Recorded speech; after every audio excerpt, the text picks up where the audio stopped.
देश के अंदर तो भाजपा की सरकार है ना। जो केंद्रीय रिजर्व बल है किसके अंदर में आता है? देश की सुरक्षा की जिम्मेदारी किसकी है? 11-12 साल से मोदी जी है ना, तो फिर कहां से घुसपैठी आ गए? ये सिर्फ एक चुनावी एजेंडा है। देखिए, भारतीय जनता पार्टी आत्मनिर्भर पार्टी नहीं है, भारतीय जनता पार्टी आयात निर्भर पार्टी है।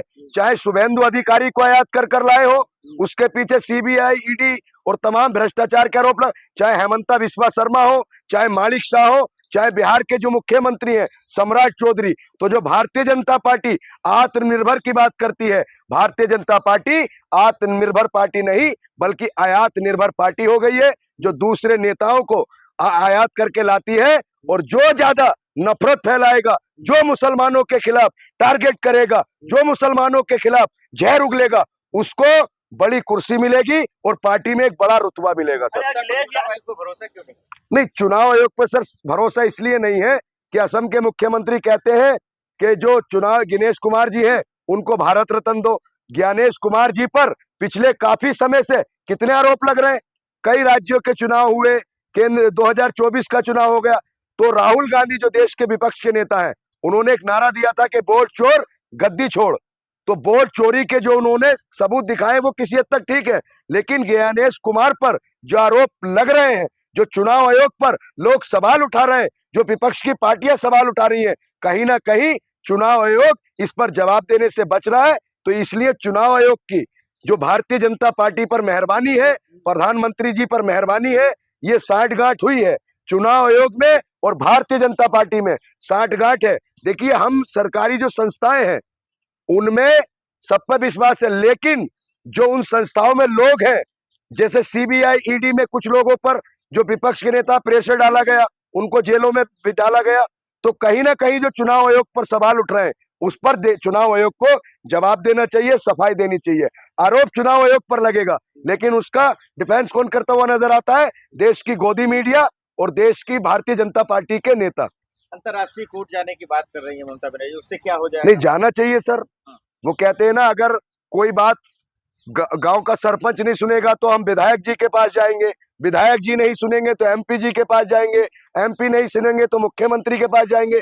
जब यहाँ वो एक शेर है कि लश्कर भी तुम्हारा, सरदार भी तुम्हारा, तुम झूठ को सच लिख दो, अखबार भी तुम्हारा। जब कहीं सुनवाई नहीं होगी तो ममता बनर्जी अगर इंटरनेशनल कोर्ट जा रही है तो उन्हें जाना चाहिए, हर व्यक्ति को अधिकार है। अरे देश की बदनामी होगी, बताइए। नहीं, देश की बदनामी सर इसलिए नहीं हो रही है, जो लोग सड़कों पर भूखे हैं, जो बेरोजगार हैं, जो इनके पास मकान नहीं है, जो आए दिन देश में धर्म के नाम पर दंगे हो रहे हैं, धर्म के नाम पर एक दूसरे नफरत फैलाई जा रही है, दाढ़ी और टोपी के शक में लोगों पर उनको मारा जा रहा है, उनको पीटा जा रहा है, उनसे एक धर्म के लोगों से दूसरे धर्म का नारा लगवाया जा रहा है। इसमें देश की बदनामी नहीं हो रही है?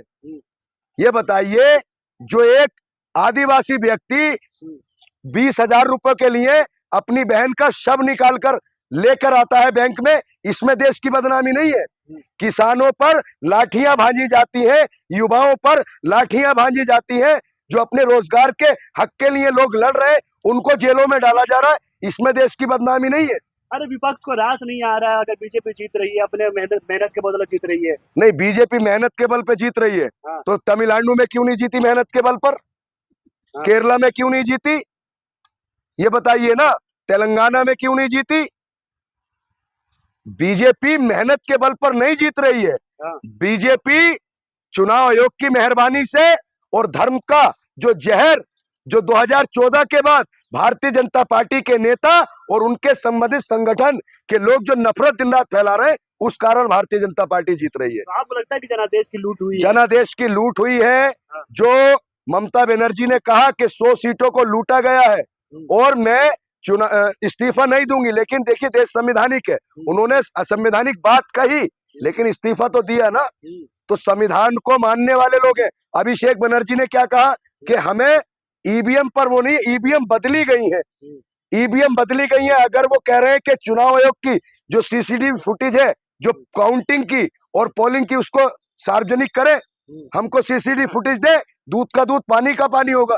तो वो कहते हैं ना, चोर की दाढ़ी में तिनका और चोर चोर मोसेरे भाई। तो ये बंगाल में जनादेश की लूट हुई है और बंगाल के अंदर जो इस दिन से भाजपा सरकार सत्ता में आई है, उसी दिन से देश के अंदर, बंगाल के अंदर, बंगाल को किस तरीके से बांटा जा रहा है, वहां पर कथा, जो गुंडे हैं इनके समर्थित संगठनों के, उन्होंने गुंडागर्दी की है और एक धर्म को टारगेट करने का काम शुरू कर दिया। देखा नहीं आज प्रधानमंत्री कितना इमोशनल हो गए, सिर झुका के बंगाल की जनता का धन्यवाद कर दे कि आपने हमें जिता दिया। शायद आपने सर प्रधानमंत्री जी को इमोशनल होते हुए 2016 में नहीं देखा था, जब शुभेंदु अधिकारी पर आरोप लगे थे। देखा था कि पैसा नीचे से ले ओ दीदी को पहुंचाना है, शुभेंदु अधिकारी पर पूरी भाजपा प्रहारित थी। कहां गए वो लोग? आज जो शुभेंदु अधिकारी को शपथ ग्रहण करा रहे हैं और उनका पीठ थपथपा रहे हैं, ये वही शुभेंदु अधिकारी है ना? या वो शुभेंदु आप राष्ट्रवादी हो गए?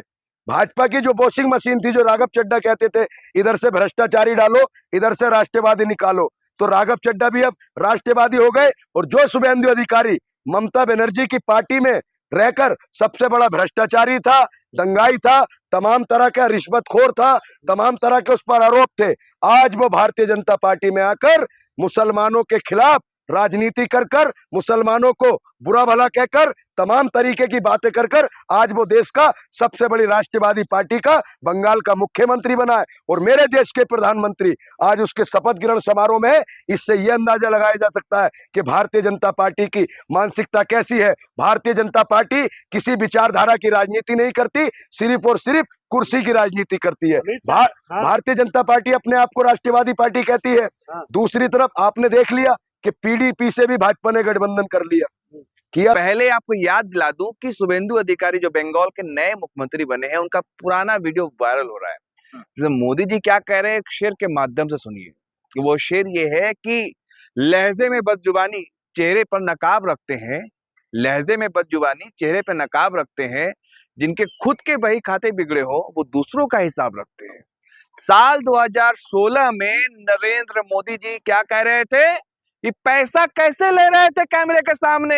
देखा आपने शुभेंदु अधिकारी को, टीएमसी के मंत्री को, बोलते और लाओ और लाओ, इस तरह से कह रहे थे। और 10 साल में वक्त बदल गए, हालात बदल गए, जज्बात बदल गए, उसी शुभेंदु अधिकारी को सीएम बना दिया। आखिर भाई क्या मजबूरी थी भारतीय जनता पार्टी के पास कि अपने जमीनी कार्यकर्ताओं को इग्नोर करके, जिस कार्यकर्ता ने खून पसीने से पार्टी को सींचा, मार खाया, लाठी खाया, जेल गए, लेकिन उन कार्यकर्ताओं को छोड़ दिया, इग्नोर कर दिया, जिस पर आरोप था कि जिसने भ्रष्टाचार किया। आपको पता होगा, होना चाहिए कि 2014 में नारदा स्टिंग हुआ था, जो तहलका मैगजीन के एक रिपोर्टर ने स्टिंग किया था, जिसमें शुभेंदु अधिकारी कैमरे के सामने खुले तौर पे पैसा लेते हुए धरे गए थे, दबोचे गए थे। उसके बाद जो भारतीय जनता पार्टी के तमाम जो नेता थे, कोलकाता से लेकर दिल्ली तक नंगा नाच कर रहे थे, हाय तौबा मचा रहे थे कि ऐसी भ्रष्ट पार्टी है टीएमसी में माफिया भरे पड़े हैं, भ्रष्टाचारी भरे पड़े हैं। और ये देखिए कि कैसे ममता बनर्जी का गुंडा राज चल रहा है कि कैमरे में पैसा लेते हुए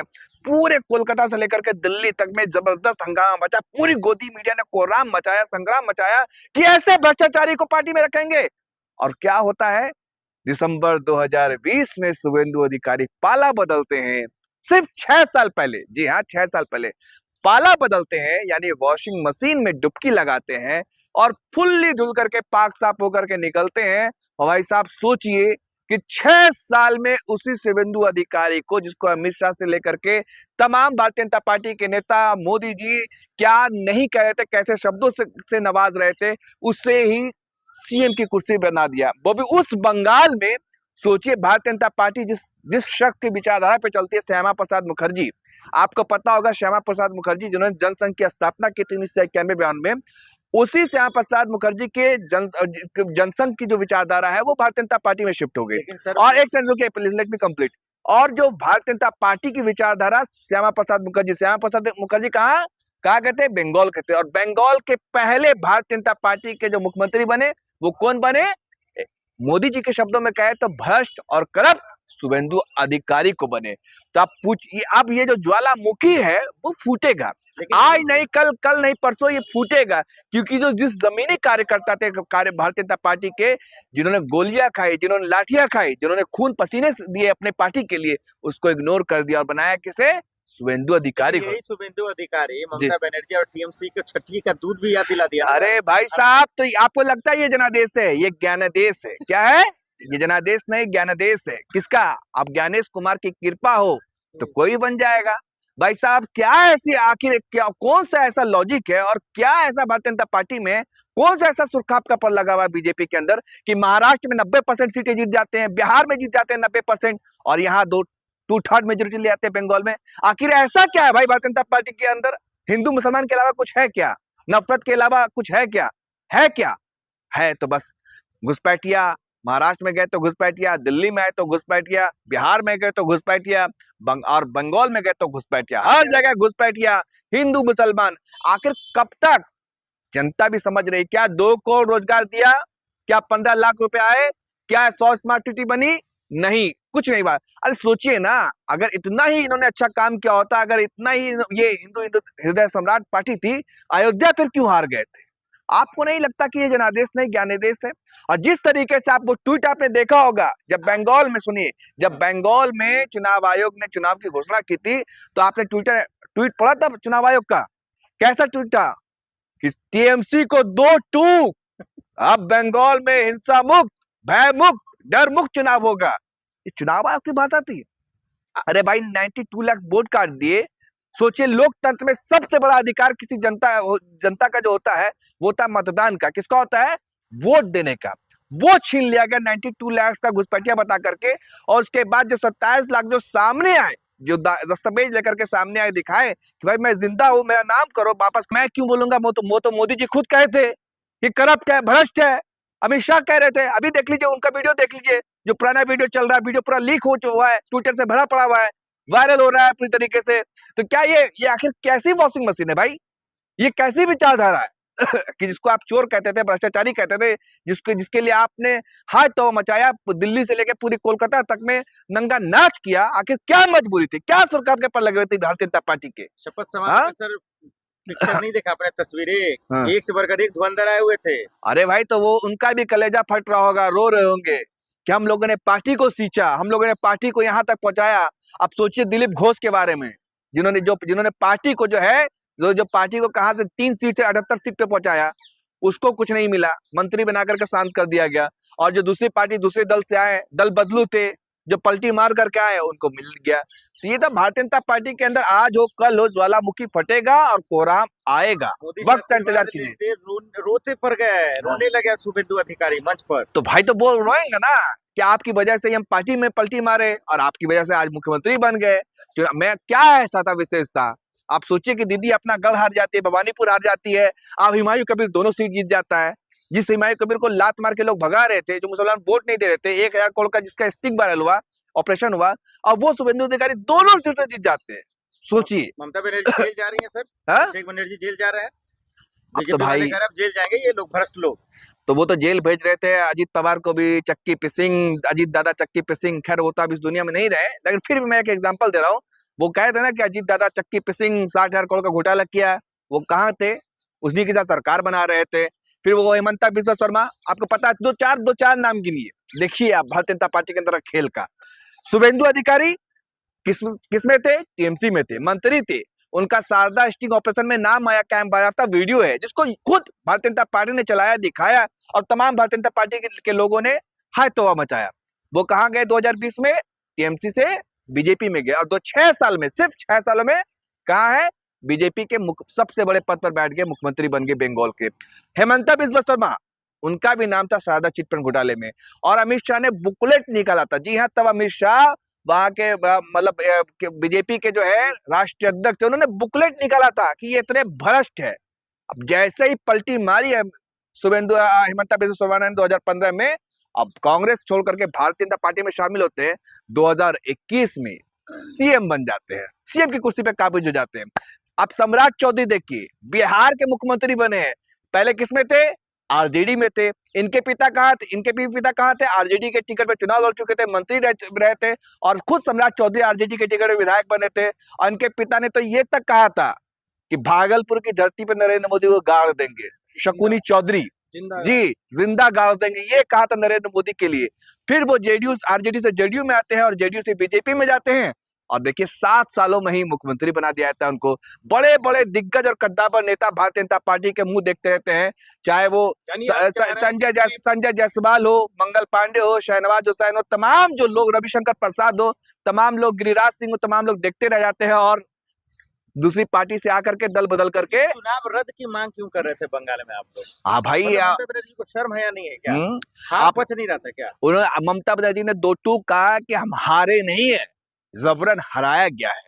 कैसे 2,40,000 सेंट्रल फोर्स लगाया गया और किस तरह से अमित शाह की फोर्स काम कर रही थी और 92 लाख वोट काटे गए। और उन्होंने ये तक कहा कि हम सुप्रीम कोर्ट ही नहीं है, अगर जरूरत पड़ी तो हम भारतीय जनता पार्टी मोदी शाह के अक्सा और चुनाव आयोग की जुगलबंदी को ले जाकर के पोल जो है कहाँ खोलेंगे, हम अंतर्राष्ट्रीय कोर्ट में, इंटरनेशनल कोर्ट ऑफ जस्टिस में जाकर के दिखाएंगे कि लोग कहने को तो भारत दुनिया का सबसे बड़ा लोकतांत्रिक देश है, लेकिन यहाँ पे डेमोक्रेसी के नाम पर, चुनाव के नाम पर क्या हो रहा है। सोचिए, जवाहरलाल नेहरू जिन्होंने पहला लोकसभा चुनाव कराया 1991-92, सुकुमार सेन पहले हमारे चुनाव आयुक्त थे।